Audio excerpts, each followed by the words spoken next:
प्रणाम श्री हरि।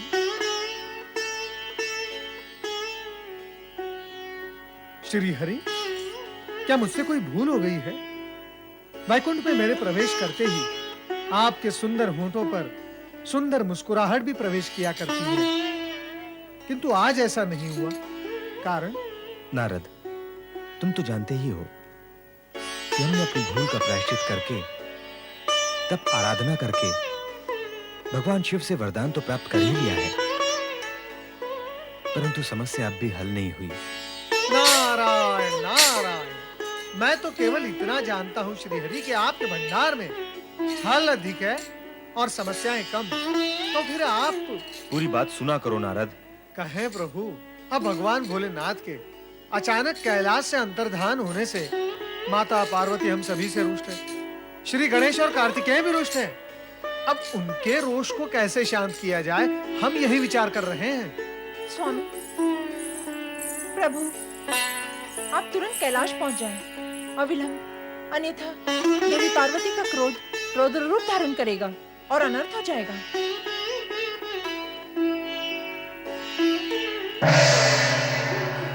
माता, मेरे लिए क्या आज्ञा है? नारद, ऐसे समय में तुम्हें भी अपने प्रभु के साथ ही होना चाहिए। हम देवी पार्वती की उग्रता और गणेश व कार्तिकेय का रोष अपनी दिव्य दृष्टि से देख चुके हैं देवी, परंतु हम स्वयं नहीं जानते कि भवनाथ का रूप धारण करने के लिए भगवान शिव कहां दृश्य हुए हैं। ऐसे में हम देवी पार्वती को क्या उत्तर देंगे? हम तो स्वयं दुविधा में हैं। तो फिर क्या किया जाए? यद्यपि पार्वती हमारी सखी है, किंतु इससे पूर्व हमने कभी ऐसे उग्र रूप में नहीं देखा। पति के प्रति चिंता व आशंका पत्नी को उग्र बना देती है।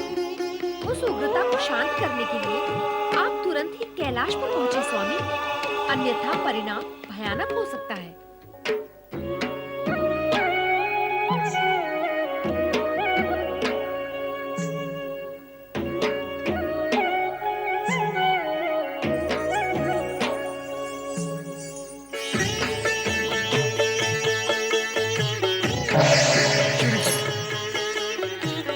मैं आपकी दुविधा समझ रहा हूँ श्री हरि।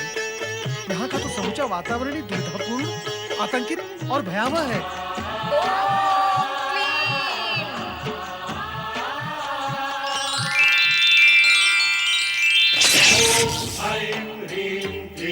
अष्टभुजाधारिण्यै नमः। ओम ऐं ह्रीं क्लीं अष्टभुजाधारिण्यै स्वामी शिव शंकर को अदृश्य करने वाले ब्रह्मा, विष्णु, शीघ्र प्रकट हो जाओ, तत्काल प्रकट हो जाओ, अन्यथा जगत में प्रलय मचा दूंगी। आप शांत हो जाइए। माता, धैर्य धारण करें आप। सिंह वाहिनी शक्ति माता की जय। शांत हो जाइए माता, आप शांत हो जाइए। आप शांत हो जाएं, कारण कि मुझे वरदान देते समय स्वयं भगवान शिव ने कहा था कि वे भवनाथ का रूप धारण करने तक कैलाश से अदृश्य रहेंगे। भावनात्मक रूप धारण करने का निर्णय स्वयं भगवान शिव का है, इसमें हम में से कोई भी दोषी नहीं है। ब्रह्मदेव, स्वामी को भवनाथ बन जाने के लिए वरदान भी तो आप ही ने मांगा था, इसीलिए उनके अदृश्य हो जाने का दोष भी आपका ही है। अब आपको ही पता लगाना होगा कि वे अदृश्य रूप में कहाँ विराज रहे हैं। अब जाएं, तुरंत पता लगाएं। जैसी आपकी आज्ञा माता। आप क्रोधित न हो माता। शांत हो जाए माता, पिताश्री शीघ्र ही प्रकट हो जाएंगे। हाँ माता, आप शांत हो जाएं, हम बालकों पर कृपा करें। जगदम्बे, आप अपने मूल रूप में लौट आए माता।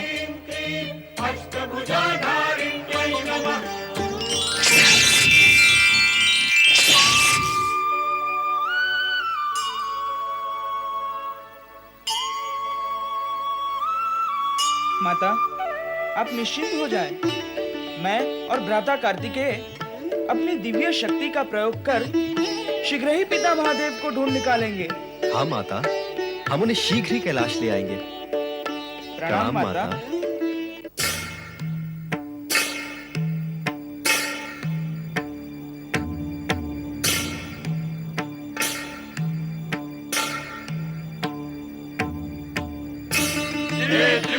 पार्वती, हे शिव शंकर, हे त्रिलोकीनाथ, आप कहाँ दृश्य हो गए हैं? हर हर महादेव। आप कहाँ हैं भोलेनाथ? प्रकट होकर हमें दर्शन दे महेश्वर। हे भोलेनाथ,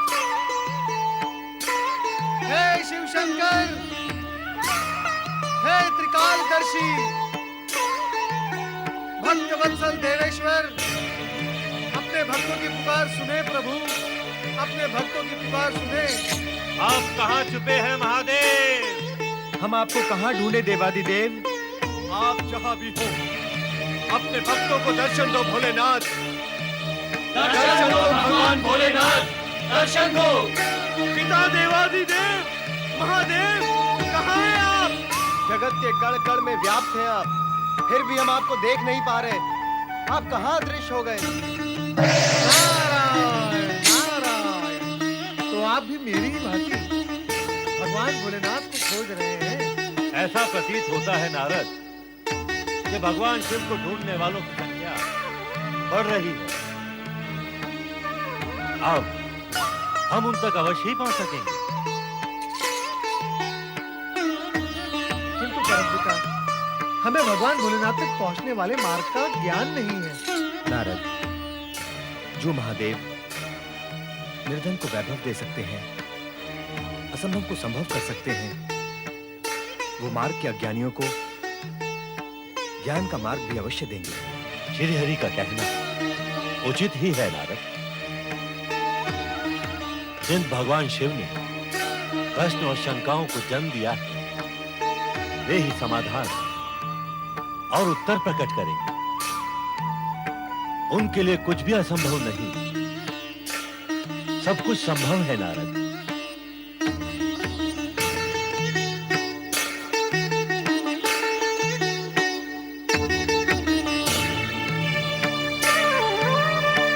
परमपिता, परमपिता, लगता है हम रेवताचल गिरी पर्वत के अंचल में आ गए हैं।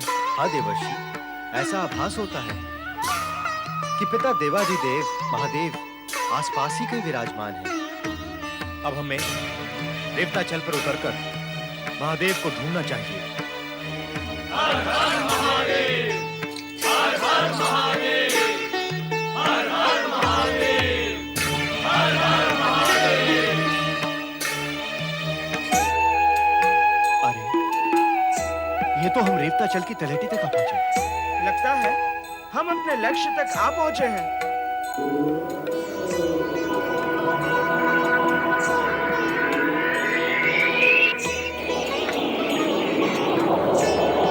भैया कार्तिकेय, आप भी अपनी दिव्य दृष्टि से उधर देखें। वहां आपको शिवलिंग और शिवलिंग में शिव ज्योति भी दिखाई देगी।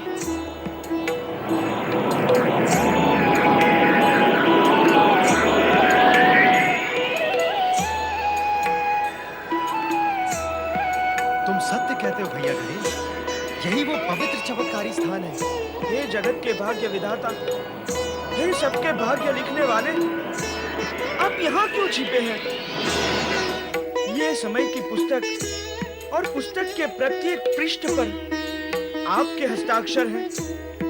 फिर भी हे प्रभु, आप प्रकट नहीं हो रहे हैं।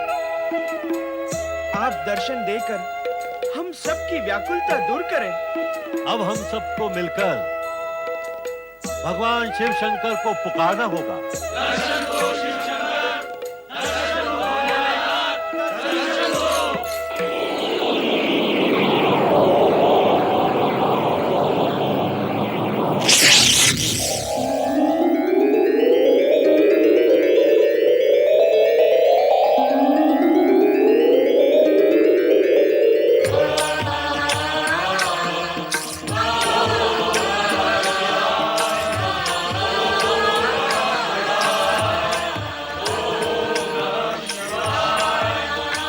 रेवताचल गिरनार पर्वत की तलहटी का ये पावन स्थल भवनाथ शिवलिंग के नाम से प्रसिद्ध है।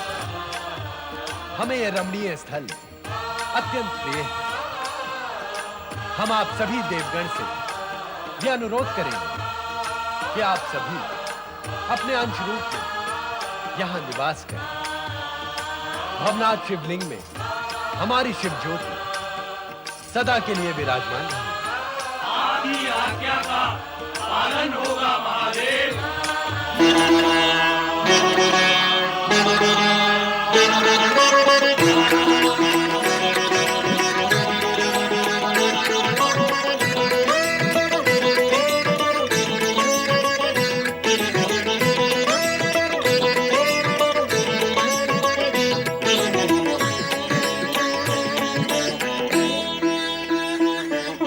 समय की पुस्तक के पृष्ठों पे हैं जिनके हस्ताक्षर, समय की पुस्तक के पृष्ठों पे हैं जिनके हस्ताक्षर, वो भवनाथ ही पार कराएं जन जन को भवसागर, वो भवनाथ ही पार कराएं जन जन को भवसागर।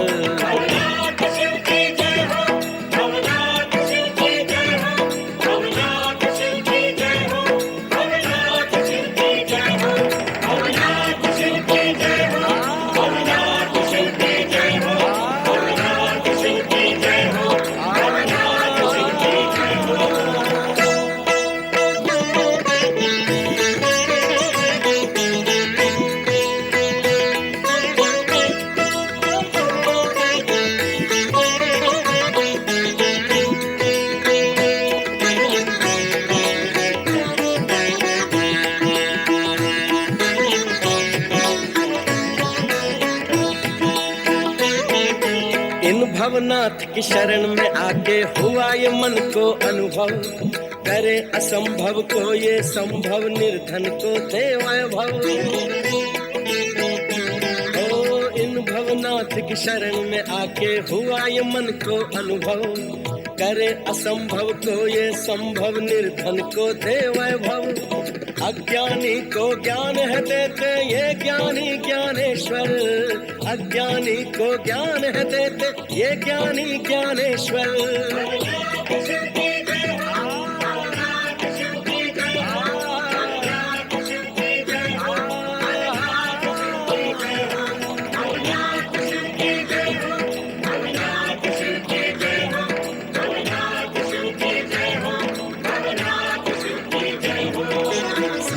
पुस्तक के पृष्ठों पे हैं जिनके हस्ताक्षर, समय की पुस्तक के पृष्ठों पे हैं जिनके हस्ताक्षर, वो भवनाथ ही पार कराएं जन जन को भवसागर, वो भवनाथ ही पार कराएं जन जन को भवसागर।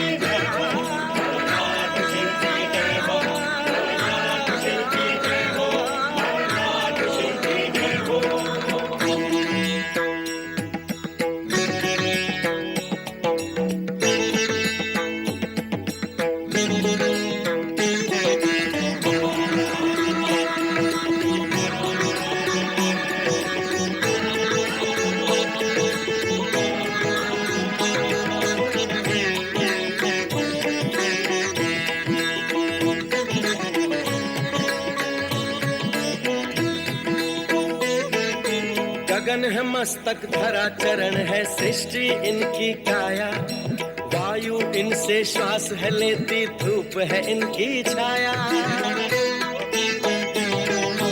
गगन है मस्तक धरा चरण है सृष्टि इनकी काया, वायु इनसे श्वास है लेती धूप है इनकी छाया। दिशाएं भुजाएं कटी है पर्वत ऋतुएं हैं वाघंबर, दिशाएं भुजाएं कटी है पर्वत ऋतुएं हैं वाघंबर।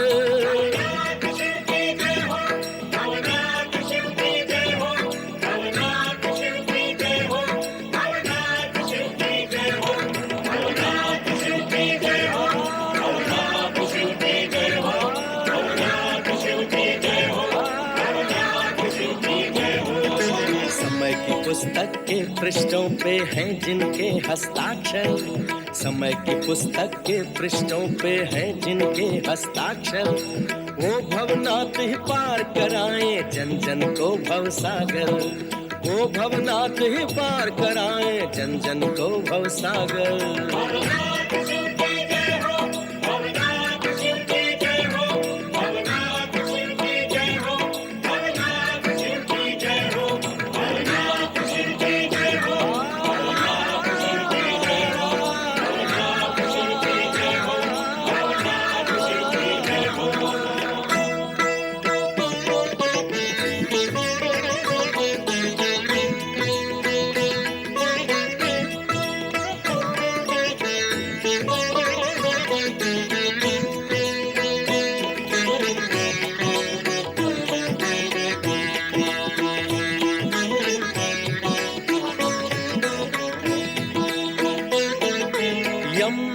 संयम है इनसे, जप तप योग है इनसे, यत्र तत्र सर्वत्र यही है मिलन वियोग है इनसे।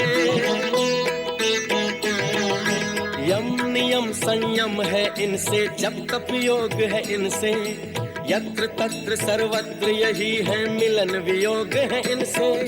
शंका है समाधान यही है, प्रश्न यही है उत्तर।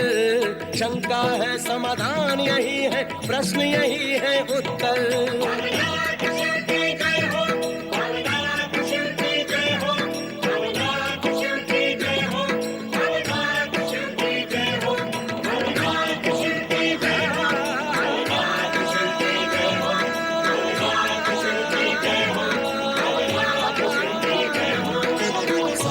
पुस्तक के पृष्ठों पे हैं जिनके हस्ताक्षर, समय की पुस्तक के पृष्ठों पे हैं जिनके हस्ताक्षर। वो भवनाथ ही पार कराएं जन जन को भवसागर। वो भवनाथ ही पार कराएं जन जन को भवसागर।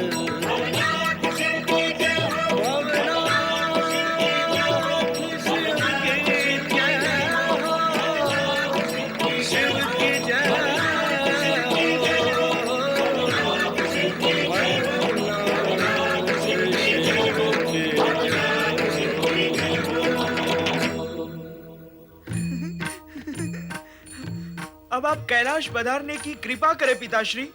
वहाँ माता पार्वती आपके दर्शन के लिए व्यग्र हो रही हैं। अब आप भी कैलाश चलकर देवी पार्वती की व्यग्रता को शांत करें। आपकी इच्छा पूर्ण होगी। परमेश्वर भवनाथ शिव की जय हो। ओम नमः शिवाय, ओम नमः शिवाय, ओम नमः शिवाय, ओम नमः शिवाय, ओम नमः शिवाय, ओम नमः शिवाय, ओम नमः शिवाय, ओम नमः शिवाय, ओम नमः शिवाय, ओम नमः शिवाय, ओम नमः शिवाय, ओम नमः शिवाय। भगवान भोलेनाथ की जय, माता पार्वती की जय, शिव पार्वती की जय। देवी, अब अपना रोष शांत करो। भवनाथ शिवलिंग की उत्पत्ति से भविष्य में असंख्य भक्तजन धर्म भाव और शिव साधना में लगेंगे तथा अपना कल्याण करेंगे। गिरनार पर्वत पृथ्वी तल का अत्यंत पवित्र स्थल माना जाएगा और समस्त पुण्यों का फल भवनाथ के दर्शन तथा स्वर्ण रेखा नदी के स्नान से प्राप्त होगा। देवी, भवनाथ में तुम्हें भी हमारे साथ ज्योति रूप में विराजमान रहना होगा। हाँ देवी पार्वती, आपका भवनाथ में विराजना भक्तों के लिए हर्षपूर्ण होगा। भक्तगण, आप दोनों के दर्शनों से धन्य हो जाएंगे। मैं आप सभी की इच्छा का सम्मान करते हुए भवनाथ में भगवान शिव के साथ सदा सदा के लिए विराजमान रहूंगी। भगवान शिव और माता पार्वती की जय। भगवान शिव और माता पार्वती की जय। तो ऋषिगण एवं भक्तगण, इस सत्य को आप जान लें कि जो भी प्राणी रेवताचल गिरनार क्षेत्र की यात्रा करके भवनाथ महादेव के दर्शन एवं पूजन करता है, उसके समस्त पापों का नाश हो जाता है एवं भवनाथ की कृपा से वो भवबंधन से मुक्त भी हो जाता है।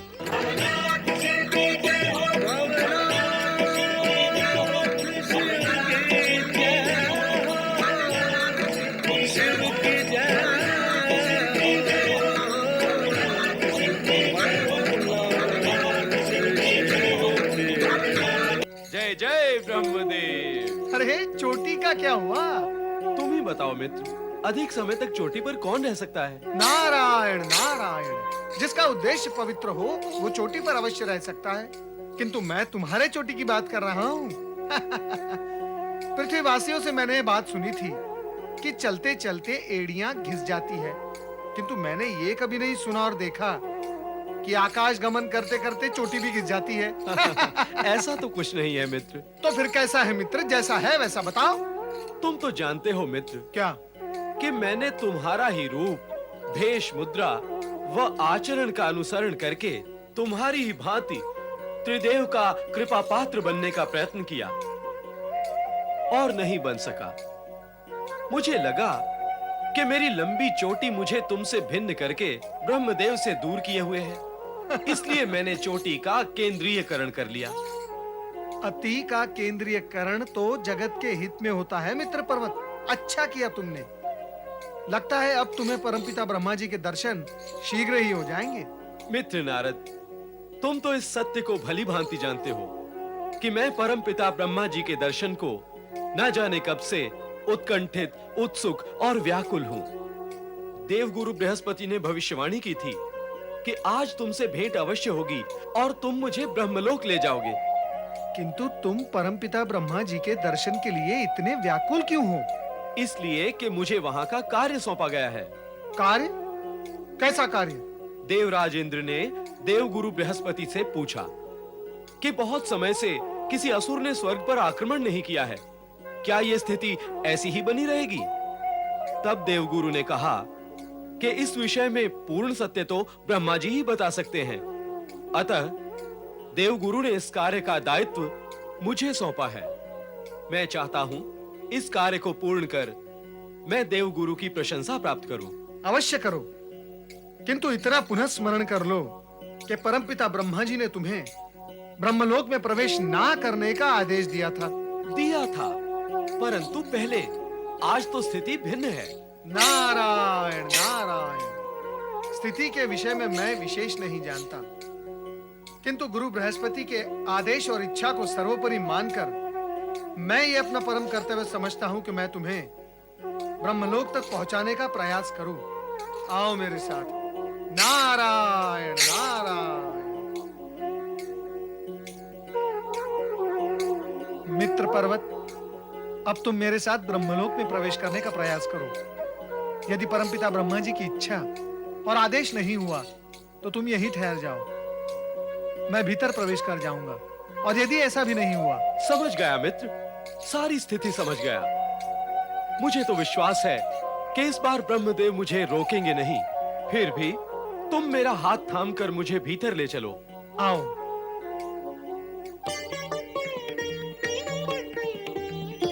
परमपिता ब्रह्मा जी की जय हो।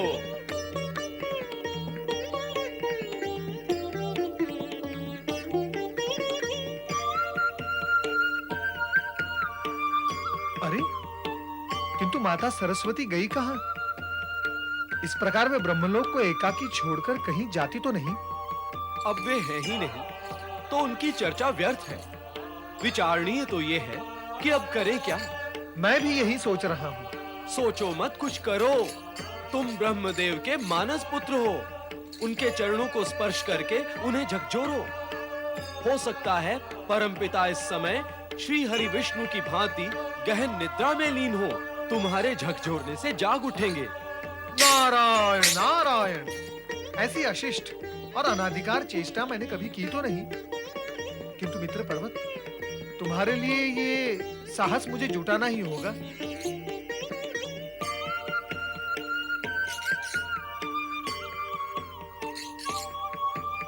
परमपिता, परमपिता,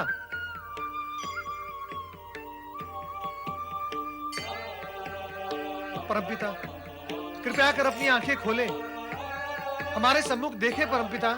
परमपिता, कृपया आप आंखें खोलें। परमपिता तो मूर्तिवत अचल हो गए हैं। और ऐसे में माता सरस्वती कहां गई? देवी पार्वती, कहाँ हैं आप? कहाँ हैं आप देवी पार्वती?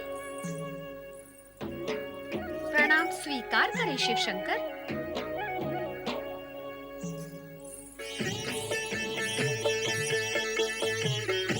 देवी सरस्वती को प्रणाम। नंदी महाराज, देवी पार्वती कहाँ हैं? माता पार्वती तो भगवान भोलेनाथ से आज्ञा लेकर शक्ति ध्यान के लिए एकांत स्थान पर गई हुई हैं। अब तो उनके लौटने का भी समय हो चुका है।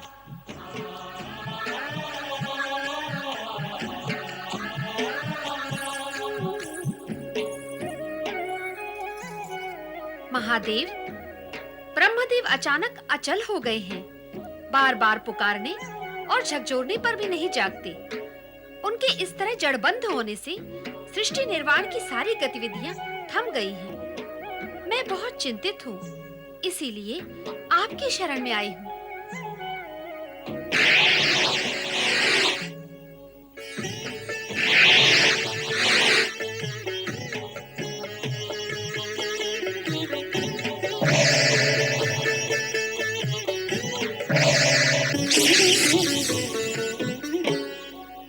ब्रह्मदेव,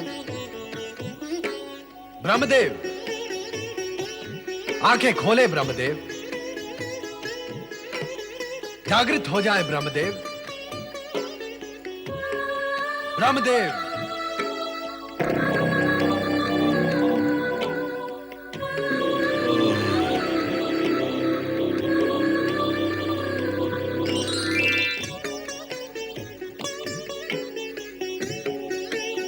भोलेनाथ, प्रणाम सर्वेश्वर। आप प्रथम बार ब्रह्मलोक में पधारे हैं। यहाँ आपके दर्शन पाकर मैं धन्य हो गया भोलेनाथ। धन्य तो यहाँ आकर हम भी हो गए हैं, किंतु वो प्राणी कैसे धन्य होंगे जो आपकी बनाई हुई सृष्टि में रहते हैं। सृष्टि के रचनाकर होते हुए भी ऐसी गहरी निद्रा में लीन हो जाने का क्या कारण हो सकता है ब्रह्मदेव? देवी सरस्वती आपका ये मूर्तिवत रूप देखकर व्यग्र हो उठी थी। ओम नमः शिवाय। ओम नमः शिवाय का जाप करते करते मैं इतनी गहरी निद्रा में कैसे तल्लीन हो गया, ये मैं स्वयं भी नहीं जानता प्रभु। आपका इस प्रकार निद्रा में चले जाना कोई साधारण घटना नहीं है। इसके मूल में अवश्य ही भविष्य का कोई संकेत छिपा हुआ है। वो संकेत शीघ्र ही उजागर होगा, अतः आप सावधान रहें।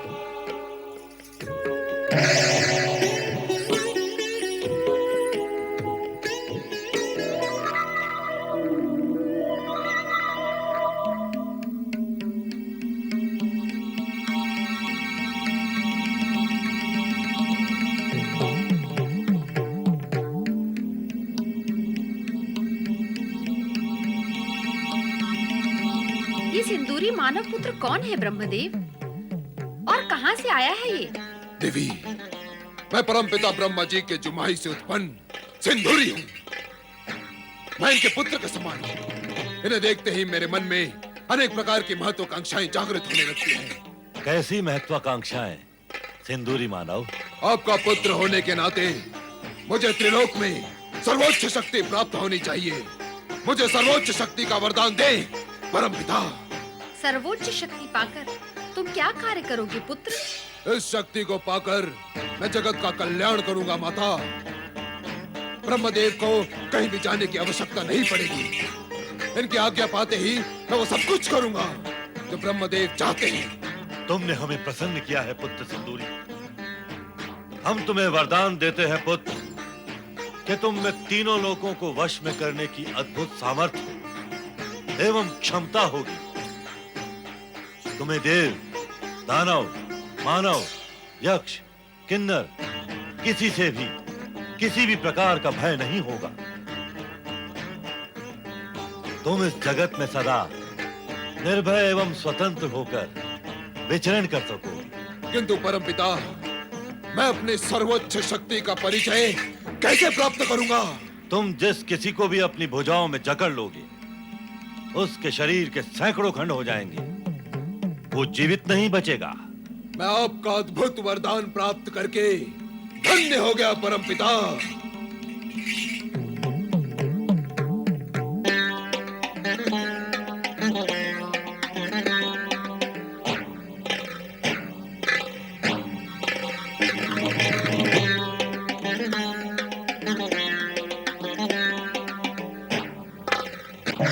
विचित्र ढंग से उत्पन्न इस विचित्र प्राणी को मनवांछित वरदान देकर आपने ठीक नहीं किया ब्रह्मदेव। जिस प्रकार भस्मासुर ने शिव शंकर से वरदान पाकर घोर संकट खड़ा कर दिया था, वैसा ही संकट ये भी खड़ा कर सकता है।